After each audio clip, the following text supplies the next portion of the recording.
Terima kasih kerana memilih channel ini.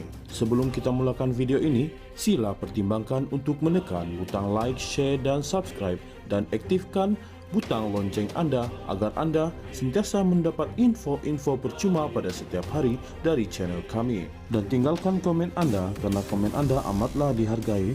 Terima kasih.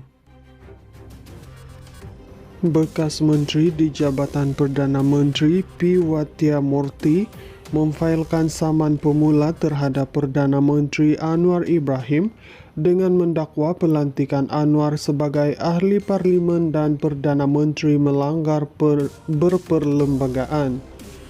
Dalam saman yang difailkan di Mahkamah Tinggi Kuala Lumpur, Waitah memohon deklarasi bahawa kehilangan kelayakan Anwar sebagai ahli Dewan Rakyat tidak pernah dibatalkan oleh Yang di-Pertuan Agong mengikut perkara 48/3 Perlembagaan Persekutuan. Ini merupakan perkara yang melibatkan salah nyata dan tindakan mengelirukan Seri Paduka Baginda Yang di-Pertuan Agong ketika itu dalam pelantikan defendant sebagai Perdana Menteri di bawah perkara 43 Perlembagaan Persekutuan. Ini adalah keadaan yang luar biasa dan tidak pernah berlaku sebelum ini di dalam negara kita, di mana keputusan Seri Paduka Baginda Yang di-Pertuan Agong diperoleh berdasarkan kehilangan kelayakan atau salah nyata palsu, sekaligus menjejaskan peranan perlembagaan dan kuasa Yang di-Pertuan Agong. Dakwanya pada sidang media di Kuala Lumpur hari ini. Pengerusi Parti Kemajuan Malaysia MAP itu turut memohon mahkamah mengisytiharkan kemenangan Anwar di kerusi Parlimen Tambun pada PRU 15 19 November 2022 terbatal dan tidak lagi sah. Plaintiff Anwar sebagai Perdana Menteri pada 24 November 2022 juga tidak sah. Anwar perlu segera berhenti daripada bertindak sebagai ahli Parlimen Tambun dan Perdana Menteri, katanya. Waitah mendakwa walaupun Anwar menerima pengampunan penuh pada 16 Mei 2018, instrumen pengampunan itu tidak membatalkan kehilangan kelayakan di bawah perkara 48/1I. Menurut perkara 48/3 memerlukan pembatalan secara nyata oleh Yang di-Pertuan Agong, dan tanpa pembatalan itu Anwar kekal hilang kelayakan sehingga 15 Mei 2023, termasuk ketika bertanding di Parlimen Tambun pada November 2022.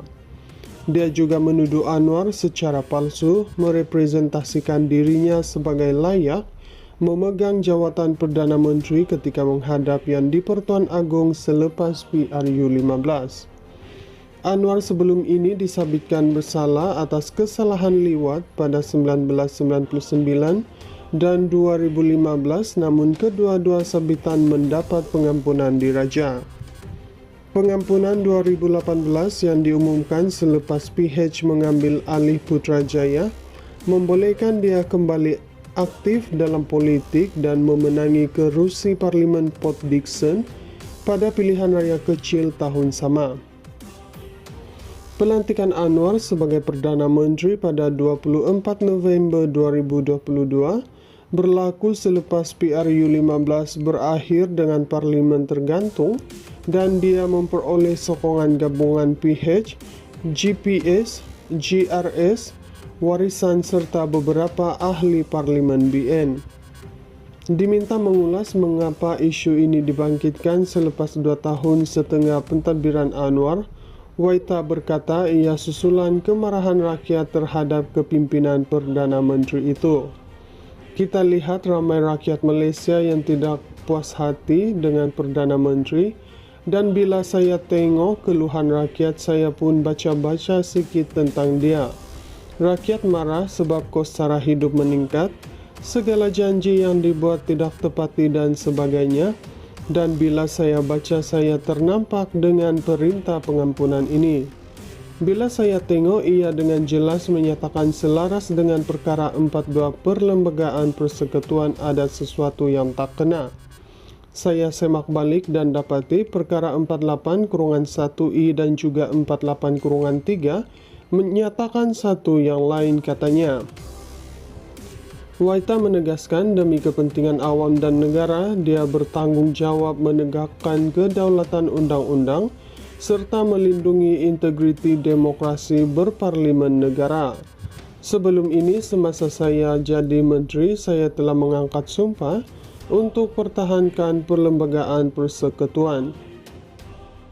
Bekas Menteri di Jabatan Perdana Menteri P. Wathiamurthy memfailkan saman pemula terhadap Perdana Menteri Anwar Ibrahim dengan mendakwa pelantikan Anwar sebagai ahli parlimen dan Perdana Menteri melanggar berperlembagaan.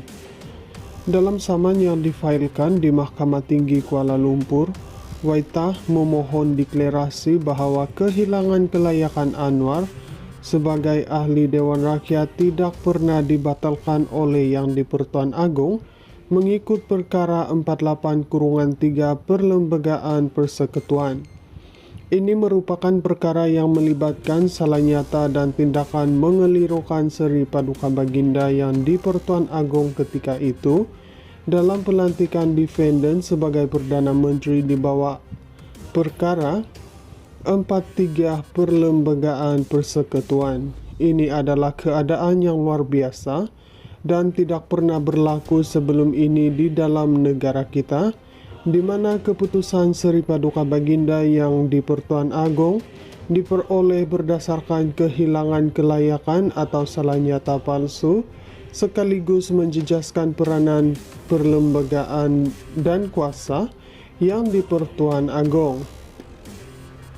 Dakwanya pada sidang media di Kuala Lumpur hari ini, pengerusi Parti Kemajuan Malaysia MAP itu turut memohon mahkamah mengisytiharkan kemenangan Anwar di kerusi Parlimen Tambun pada PRU 15 19 November 2022 terbatal dan tidak lagi sah. Plaintiff Anwar sebagai Perdana Menteri pada 24 November 2022 juga tidak sah. Anwar perlu segera berhenti daripada bertindak sebagai ahli Parlimen Tambun dan Perdana Menteri, katanya. Waitah mendakwa walaupun Anwar menerima pengampunan penuh pada 16 Mei 2018, instrumen pengampunan itu tidak membatalkan kehilangan kelayakan di bawah perkara 48-1I. Menurut perkara 48-3 memerlukan pembatalan secara nyata oleh Yang di-Pertuan Agong, dan tanpa pembatalan itu Anwar kekal hilang kelayakan sehingga 15 Mei 2023, termasuk ketika bertanding di Parlimen Tambun pada November 2022.